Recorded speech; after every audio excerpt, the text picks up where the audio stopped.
বুড়িগঙ্গাকে দূষণের হাত থেকে বাঁচাতে হাজারীবাগ থেকে ট্যানারি সরিয়ে আনা হয় সাভারের এই হেমায়েতপুরে। কিন্তু নির্মাণের প্রায় ৯ বছর পেরিয়ে গেলেও এই শিল্পনগরীর সিইটিপি পূর্ণাঙ্গ কার্যকর হয়নি।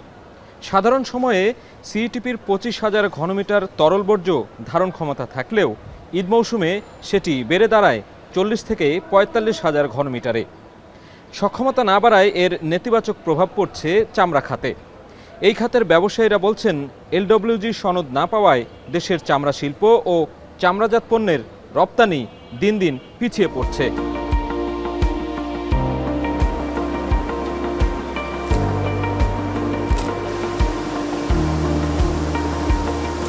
কোরবানিকে কেন্দ্র করে এখানকার শ্রমিকদের ব্যস্ততা বাড়ে কয়েক গুণ। নেওয়া হয় নানা পদক্ষেপ। কাঁচা চামড়া সংরক্ষণে নিরবচ্ছিন্ন বিদ্যুৎ ব্যবস্থা নিশ্চিত, স্বেচ্ছাসেবক নিয়োগ সহ শৃঙ্খলা নিয়ন্ত্রণে উদ্যোগ নেয় বিসিক। শুধু তাই নয়, এই খাতের টেকসই উন্নয়নের লক্ষ্যে চামড়া ও চামড়াজাত পণ্য উন্নয়ন নীতিমালা ২০২৫ প্রণয়নে ৯ সদস্যের একটি কমিটিও গঠন করা হয়।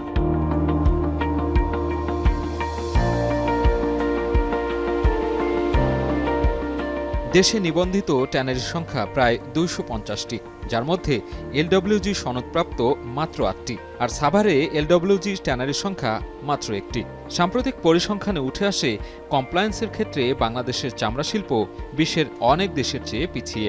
সাভারের ২০টি ট্যানারির মধ্যে মাত্র ৩টি কারখানা ৫০% বেশি নম্বর পেয়েছে, যার মধ্যে সর্বোচ্চ নম্বর ৫১%, আর বাকিদের অবস্থা সন্তোষজনক নয়। আমাদের ইন্ডিভিজুয়াল যে ট্যানারি মালিক আছে বা ওনার্স আছে, তাদের এখানে কিন্তু ইয়েও নাই, যে রিসাইক্লিং করার কিন্তু সেই জিনিসটাও নাই।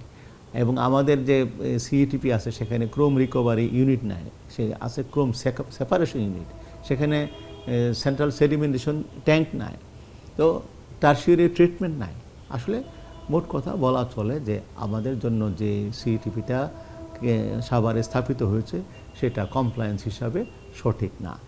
আমাদের ক্যাপাসিটি আরও বাড়ানোর জন্য যদি প্রয়োজন হয়, যদি আরও ১৫,০০০ কিউবিক মিটার আমি বাড়াইতে হয়, তারা যেন ডিজাইনটা এবং সুপারিশটা আমাদের করে, সেক্ষেত্রে কী পরিমাণ ল্যান্ড লাগবে, কী পরিমাণ ফাইন্যান্সিং লাগবে, এই বিষয়টাও তারা তাদের ফিজিবিলিটি স্টাডিতে আমাদের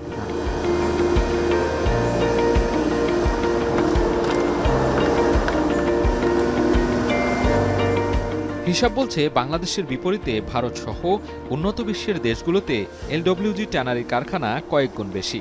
ভারতে ২৪২টি, চীনে ২২৪টি, ইতালিতে ৯১৪টি, আর ভিয়েতনামে রয়েছে ২৪টি সনদপ্রাপ্ত ট্যানারি।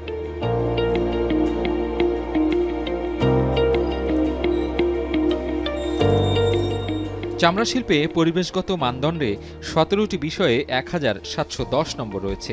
এর মধ্যে ৩০০ নম্বর কেন্দ্রীয় বর্জ্য সংক্রান্ত ব্যবস্থাপনার ওপর, বাকি ১,৪০০ নম্বর পানি ব্যবস্থাপনা, জ্বালানি খরচ, বায়ু দূষণ ও রাসায়নিক ব্যবস্থাপনার ওপর।